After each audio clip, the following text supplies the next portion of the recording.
I remember the first time my great-grandpa told me about a plant that could drink air. I was maybe 7 years old, sitting on his porch while he shelled beans, and he said his grandmother used to talk about crops that didn't need rain. I thought he was telling me a fairy tale. Turns out he was telling me about quinoa, and he was telling me the truth. Up in the Andes Mountains, where the air gets so thin your lungs burn, and the ground freezes most nights of the year, there's a plant that's been growing for more than 3,000 years. It doesn't ask for much. Give it rocky soil, give it cold that would kill a tomato plant overnight, give it almost no water, and it'll give you back seeds packed with more nutrition than almost anything else on earth. My great-grandpa's people, the ones who came before the conquistadors ever set foot in South America, they knew this plant like they knew their own children. Quinoa doesn't pull water from the ground like other crops do. It pulls moisture straight out of the fog that rolls through those mountain valleys before dawn. Its leaves are covered in tiny crystals, salt crystals, that catch water from the air and funnel it down to the roots. The old folks passed down the knowledge that you could plant quinoa in soil so poor and dry that nothing else would even sprout, and come harvest time, you'd have seeds enough to feed a village through winter. The Incas called it the mother grain. They treated it like gold, like medicine, like the difference between living and dying at 12,000 feet above the sea. When their emperors planted the first quinoa seeds of the season, they did it with golden tools because they understood what they had. They understood that a crop that could survive freezing nights, scorching days, drought, hail, and soil that looked like gravel was worth more than all the precious metals they'd ever pull from the earth. But here's what gets me. Here's what keeps me up at night. We nearly lost it. We came within a generation of forgetting it completely. Not because it failed. Not because it stopped working. We nearly lost quinoa because it worked too well, without needing anything from us, and that terrified the people who wanted to own food itself. My grandpa used to say that the most dangerous plant in the world is the one that doesn't need you to buy seeds every year, the one that doesn't need your fertilizer, your pesticides, your irrigation systems, your machinery, the one that lets a farmer stay free. He said that kind of plant makes powerful people nervous because you can't control a farmer who doesn't need what you're selling. You can't own a people who can feed themselves from land you said was worthless. Quinoa breaks every rule industrial agriculture wrote. It thrives where modern crops die. It feeds people without the chemical dependency that turned farming into sharecropping for corporations. And when researchers finally started paying attention in the 1980s, when they finally started to understand how this ancient plant performed miracles in impossible conditions, the first thing they tried to do was patent it. They tried to own what indigenous people had been stewarding for 3,000 years. This is the story of how we erased knowledge that could have fed the world, and how that knowledge survived anyway, hidden in the hands of grandmothers who refused to forget. My great-grandpa's people kept records not in books but in songs, and in the way they planted. The Spanish, though, they kept records in ledgers and reports sent back to the king. I've seen some of those records translated now, sitting in archives. In 1547, a Spanish administrator named Pedro de Chiesa de Leon wrote about fields of quinoa stretching across the Altiplano, growing in what he called the most miserable soil in the world. He couldn't understand it. He wrote that the Indians cultivated this grain in sand, in gravel, in places where Spanish wheat wouldn't even germinate, and yet they harvested enough to fill storehouses that fed entire provinces. The conquistadors saw it with their own eyes and still didn't believe it mattered. They saw quinoa feeding the Inca Empire, saw it sustaining armies that moved through mountain passes where European soldiers starved, and they called it Indian food, like that was a reason to dismiss it. They forced the people to plant wheat and barley instead, European crops that needed flat land, rich soil, plenty of water, crops that failed year after year in the Andes but kept the indigenous farmers dependent on Spanish supply chains when harvest collapsed. There's a Jesuit priest named Bernabe Cobo who wrote in 1653 about how the native people tried to keep growing quinoa in secret in small plots hidden from the authorities. He wrote that the Spanish banned it in some regions, said it was food for savages, said it was part of pagan rituals. They wanted to erase it because they couldn't control it. You can't force a people into submission when they can feed themselves from land you consider worthless. My grandpa told me his grandmother used to say that the Spanish didn't just want the gold, they wanted the hunger. They wanted people hungry enough to work the mines, hungry enough to need what only the colonizers could provide. A crop like quinoa, one that let people stay fed and stay free in the mountains where Spanish authority barely reached, that was more dangerous than any weapon. But here's what the conquistadors didn't write in their reports, or maybe didn't even notice. While they were banning quinoa and forcing wheat cultivation in the valleys, the people in the highest villages, the ones so remote that Spanish soldiers didn't bother making the climb, they kept planting. They kept saving seeds. They kept passing down the knowledge of when to plant, how to harvest, which varieties grew best in which microclimates. They kept quinoa alive, not in defiance exactly, but in the quiet determination that comes from knowing your children need to eat. For 400 years, quinoa survived in those high villages. It survived because it didn't need what the colonizers controlled. It didn't need irrigation systems they could cut off. It didn't need fertilizer they could withhold. It didn't need permission. It just needed people who remembered, and soil that everyone else had written off as useless. The Spanish records are full of descriptions of famine, of crop failures, of indigenous populations declining because European agriculture couldn't sustain them in their own homeland. But those records don't mention that in the highest reaches, where quinoa still grew, people survived. They survived because they held on to knowledge the conquistadors thought they'd buried. That's the thing about trying to erase a plant that's been feeding people for 3,000 years. You can ban it, you can mock it, you can call it savage and primitive, but you can't make it stop working. And you can't make people forget what kept their ancestors alive.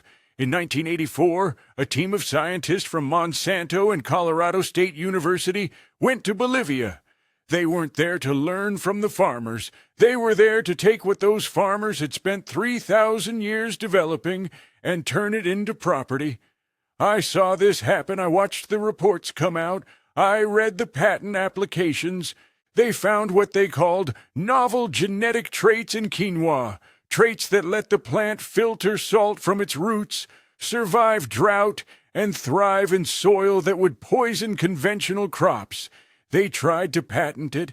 They tried to claim ownership of a genetic mechanism that indigenous farmers had been selecting for since before Rome was founded.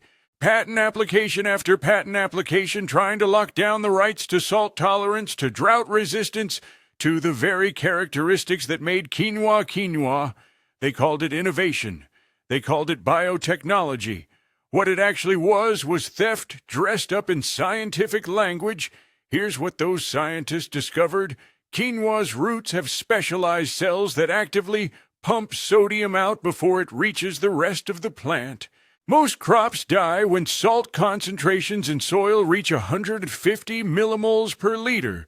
Quinoa keeps growing, keeps producing, in soil with salt concentrations above 400 millimoles. It does this without genetic engineering, without laboratory intervention, without anything except the selection pressure of 3,000 years of farmers saving seeds from the plants that survive the harshest conditions.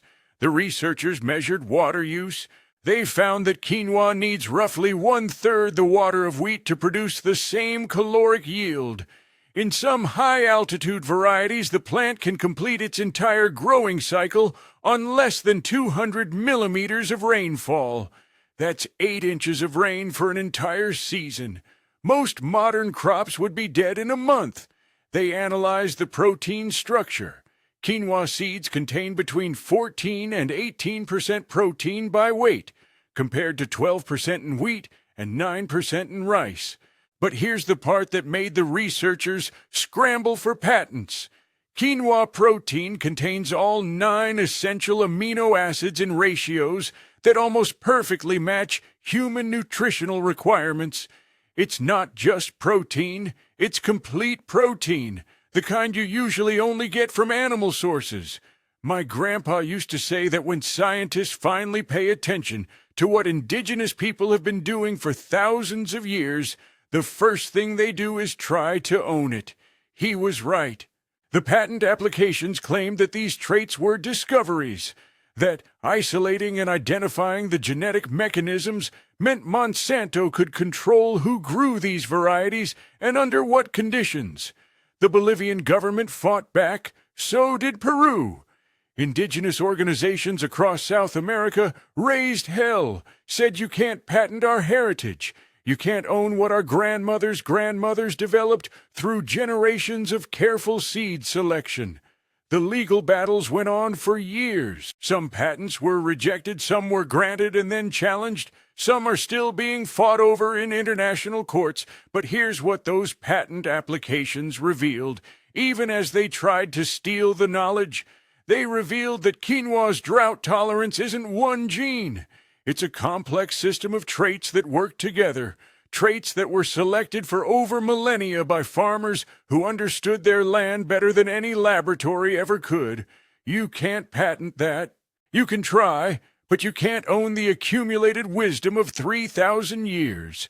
What Monsanto found in those Bolivian fields was proof that indigenous agriculture had already solved problems that modern science was just beginning to understand. And their first instinct wasn't to learn from it, it was to own it, to control it, to make sure that if anyone was going to profit from quinoa, it would be them. During the Siege of Leningrad, from 1941 to 1944, more than 1 million people starved to death. The city was cut off, surrounded, bombed daily. People ate wallpaper paste, leather belts, anything that might keep them alive one more day. And in the middle of that city, in a building on Isaac Street, there was a seed vault. Inside that vault were 250,000 samples of seeds and tubers from around the world, including varieties of quinoa collected from the Andes. My grandpa told me about a scientist named Dmitry Ivanov. He worked at the Vavilov Institute, the place that housed those seeds. Ivanov was a specialist in legumes and oil seeds, but he knew what was in that collection. He knew there were seeds in that building that could grow in conditions that would kill everything else. He knew there were varieties that could save lives if they ever got planted, and he chose to starve to death rather than eat them. Ivanov died at his desk in January 1942, surrounded by packets of seeds that could have kept him alive. He wasn't the only one. At least 9 scientists at the Vavilov Institute starved to death protecting that collection during the siege. They took shifts guarding the vault against rats, against desperate citizens, against their own hunger. They understood that those seeds represented knowledge that couldn't be replaced, couldn't be recreated, couldn't be lost, even to save their own lives. Among those seeds were quinoa samples that Nikolai Vavilov himself had collected during expeditions to South America in the 1930s. Vavilov understood what most scientists of his era didn't. He understood that the crops growing in indigenous fields, the ones that hadn't been improved by modern agriculture, contained genetic diversity that might be the difference between survival and extinction. When conditions changed, he collected quinoa because he saw it growing at altitudes and in conditions that defied everything he'd been taught about what plants needed to survive. Stalin's agricultural policies were killing millions through forced collectivization and the promotion of pseudoscience. Vavilov spoke against it. He said you couldn't force plants to grow through ideology, that you needed genetic diversity and crops adapted to local conditions. He said the old varieties, the ones peasants and indigenous farmers had been growing for centuries, contained knowledge that modern science was just beginning to understand. They arrested him in 1940. He died in prison in 1943 while his colleagues starved, protecting the seeds he'd collected. The quinoa seeds survived the siege. They survived because scientists who were dying of hunger understood that some knowledge is worth more than individual lives. They survived because even in the middle of a war that killed 27 million Soviet citizens, there were people who believed that seeds adapted to impossible conditions might someday matter more than anything else. Here's what gets me about that story. Stalin's scientists couldn't break quinoa's drought tolerance through ideology or forced breeding programs. They couldn't make it conform to agricultural theories that ignored reality. The plant did what it had always done.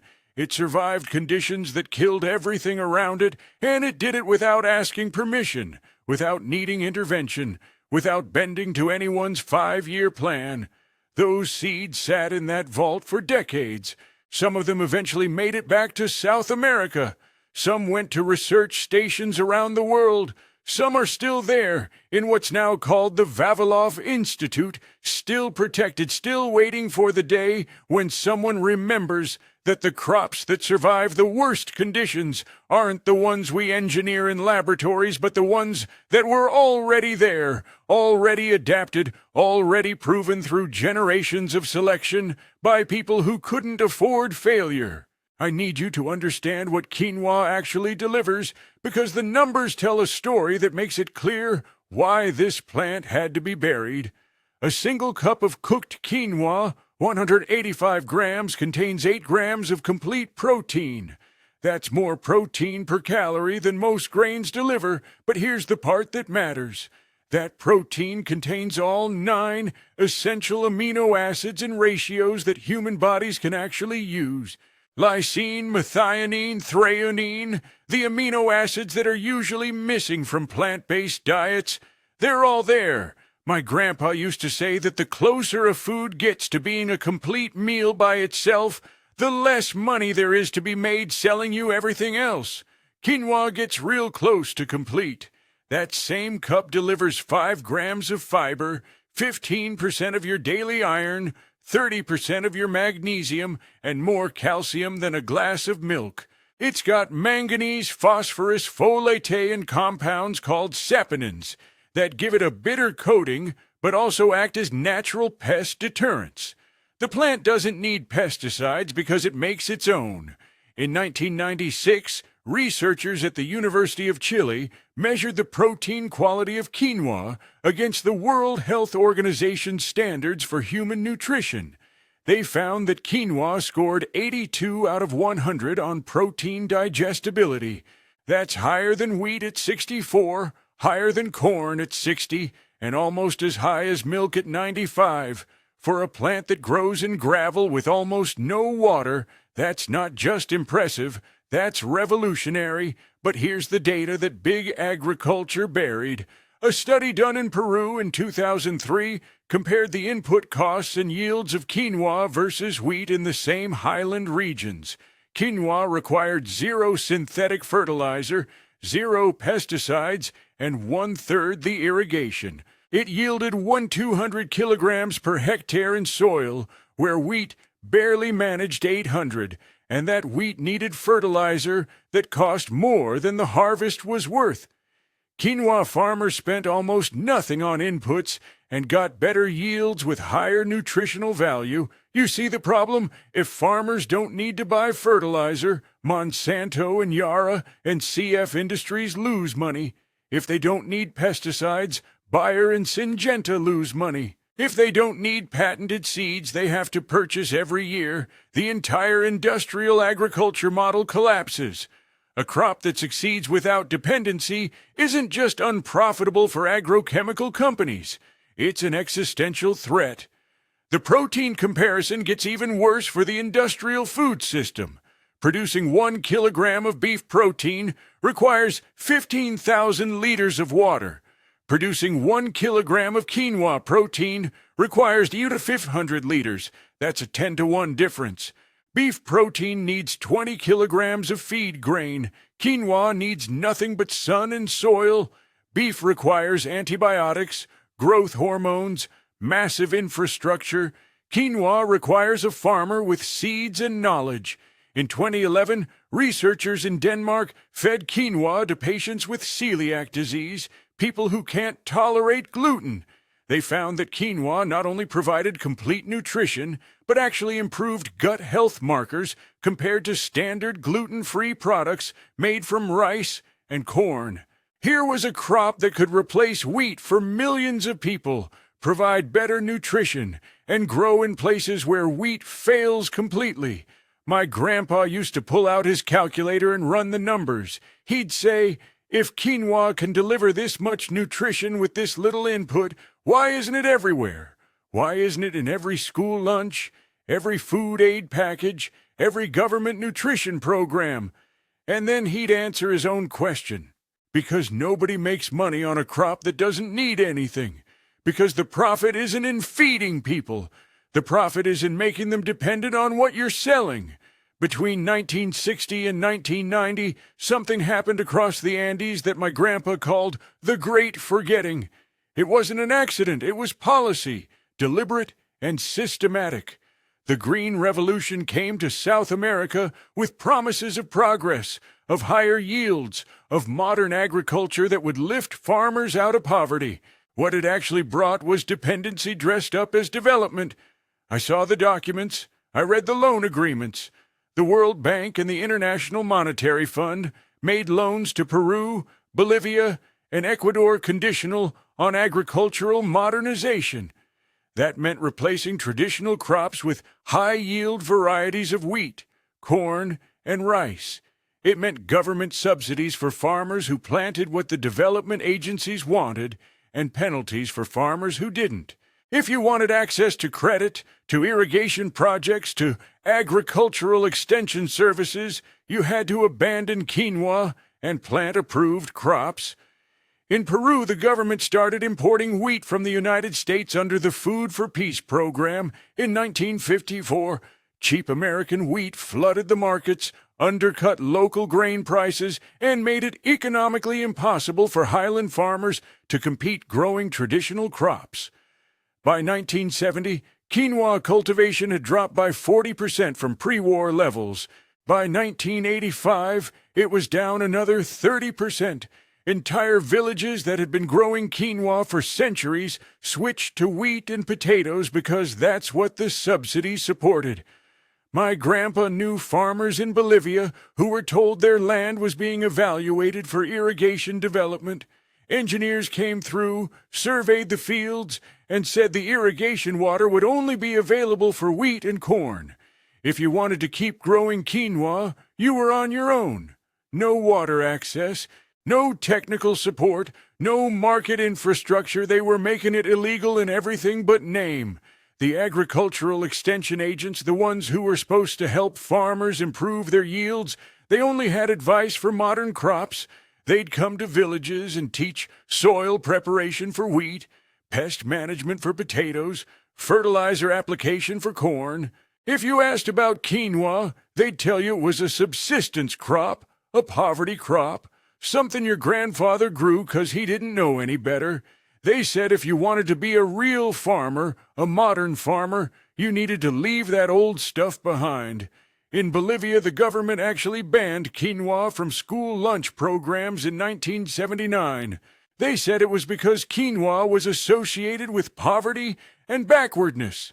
What they meant was that it didn't fit the development model that required farmers to buy seeds, fertilizer, and pesticides from the companies that had loaned the government money in the first place. School cafeterias served bread made from imported wheat, while quinoa sat in storage because there was no official market for it. Here's what that policy created. It created a generation of farmers who were ashamed of what their grandparents grew. It created debt because the modern crops needed inputs that cost money. And when harvests failed or prices dropped, farmers couldn't pay back their loans. It created dependency because you can't save hybrid seeds. You have to buy new ones every year. and it created hunger because wheat and corn don't grow well at 12,000 feet, and when the crops failed, there was nothing to fall back on. My grandpa used to say the Green Revolution wasn't about feeding people. It was about creating markets. You can't sell fertilizer to a farmer growing quinoa. You can't sell pesticides. You can't sell patented seeds. But you can sell all of that to a farmer growing modern wheat, and when he can't pay, you can sell him credit, and when he defaults, you can take his land. That's not agriculture. That's colonization with better marketing. In 2008, something started happening in the markets of Cusco and La Paz that reminded my grandpa of the stories his grandmother used to tell. Older women, Quechua grandmothers, started showing up with bags of quinoa seeds, not to sell for food, to give away to younger farmers who wanted to start growing again. They'd been saving these seeds for decades, hiding them in ceramic jars, keeping varieties alive that everyone said were extinct. I met one of these women in 2012. Her name was Martina Condori. She was 74 years old, and she had 23 varieties of quinoa in her storage room, some of them seeds her own grandmother had given her in 1955. She told me she kept them because she knew the forgetting wouldn't last forever. She said young people always come back to what works, and when they did, someone needed to have the seeds waiting. By 2010, there were seed-saving cooperatives operating in Peru, Bolivia, Ecuador, and northern Chile. They weren't official. They weren't registered with agricultural ministries. They were networks of mostly women, mostly older, who met in markets and in villages to exchange seeds and knowledge.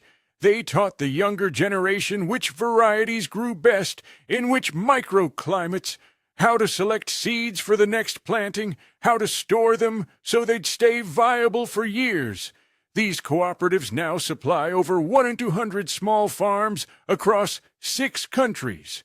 They don't sell to supermarkets. They don't export to health food stores in California. They supply local farmers markets, community-supported agriculture programs, and direct sales to families who remember what quinoa tastes like when it's grown the way their great-grandparents grew it. No corporate contracts, no middlemen, no patents. In the Altiplano region of Bolivia, there's a network called the Quinoa Mothers that started with 15 women in 2008. By 2015, they had 300 members. They maintain seed banks with over 80 traditional varieties, some of them adapted to specific valleys, specific soil types, specific elevation ranges. They're doing what agricultural research stations were supposed to do, but never did. They're preserving genetic diversity without freezers, without laboratories, without funding from development agencies. My grandpa always said the real experts aren't in universities. They're in fields, and they're usually women, and they're usually old enough to remember what we tried to forget. These grandmothers kept quinoa alive through 40 years of policies designed to erase it. They kept it alive because they understood that hunger doesn't care about development models, and when the climate shifts or the economy collapses or the supply chains break, you need crops that work without permission. The younger farmers coming back to quinoa, they're not doing it out of nostalgia. They're doing it because the math works.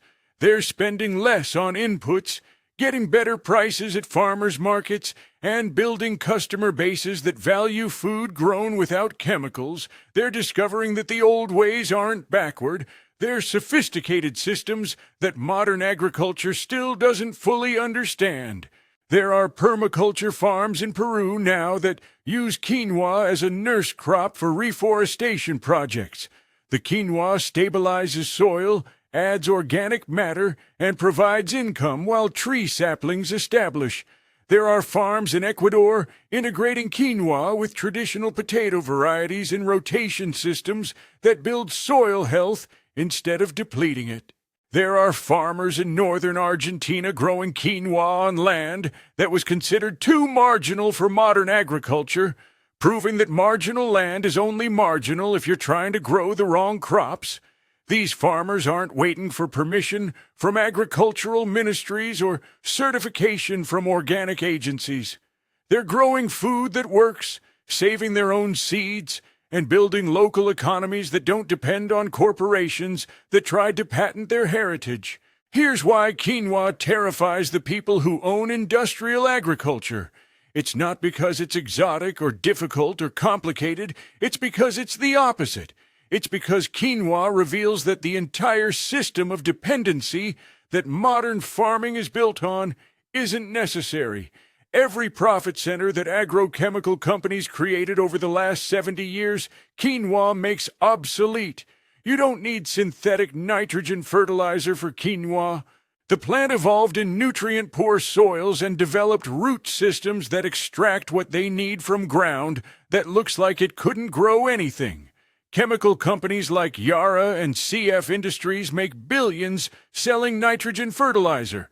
Quinoa doesn't buy it. That's billions in revenue that disappears if farmers switch to crops that feed themselves. You don't need pesticides.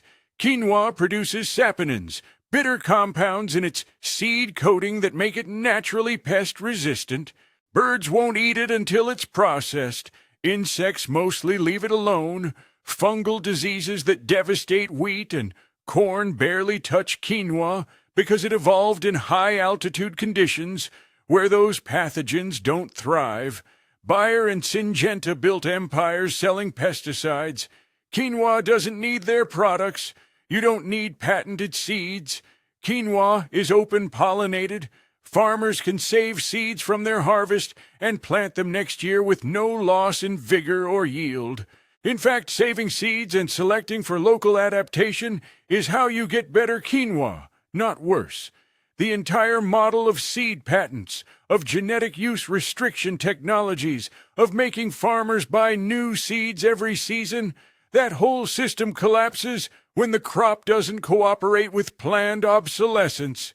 You don't need intensive irrigation. My grandpa used to say that water is the next oil, and whoever controls water controls food. Quinoa needs roughly 1/3 the water of wheat and can complete its growing cycle on rainfall alone in many regions. In a world where aquifers are dropping and rivers are running dry, a crop that succeeds on minimal water isn't just useful. It's a threat to everyone who's banking on water scarcity to drive up the value of their irrigation technology and water rights. You don't need tractors and heavy machinery. Quinoa can be planted and harvested on steep slopes, in rocky soil, in places where industrial equipment can't operate. It can be grown on small plots by farmers who don't have access to capital for machinery. That means it doesn't require the debt financing that keeps farmers tied to banks and equipment manufacturers. It means land that's been written off as unsuitable for modern agriculture suddenly becomes productive. You don't need the distribution systems that make supermarkets and food processors wealthy. Quinoa stores well without refrigeration, can be processed with simple equipment, and can be sold directly from farmer to consumer without losing quality. It doesn't need the cold chain, the preservatives, the packaging, the long-distance shipping that adds cost at every step and puts profit in the hands of middlemen. Here's what my grandpa understood that took me years to see. Industrial agriculture isn't designed to feed people efficiently. It's designed to create maximum dependency at every stage of production. The more inputs a crop requires, the more profitable it is for everyone except the farmer and the person eating. A crop that requires almost nothing, that lets farmers stay independent, that performs better under stress than pampered modern varieties, that crop is an existential threat to a system built on selling solutions to problems that don't need to exist. Quinoa doesn't just compete with industrial crops, it exposes them. It proves that the Green Revolution created dependency, not abundance. It proves that the chemicals and patents and machinery aren't making agriculture more efficient. They're making it more profitable for corporations and more precarious for everyone else. And that's why quinoa had to be erased, not because it failed, because it succeeded without asking permission. Right now, in the Altiplano of Bolivia, there are fields of quinoa growing at 13,000 feet above sea level. Right now, in experimental plots in Arizona and New Mexico, researchers are planting quinoa in desert soil to see if it can do here what it's done in the Andes for 3,000 years. Right now in Ethiopia and Kenya, development agencies that spent 50 years pushing wheat and corn are quietly distributing quinoa seeds to farmers facing drought and soil degradation.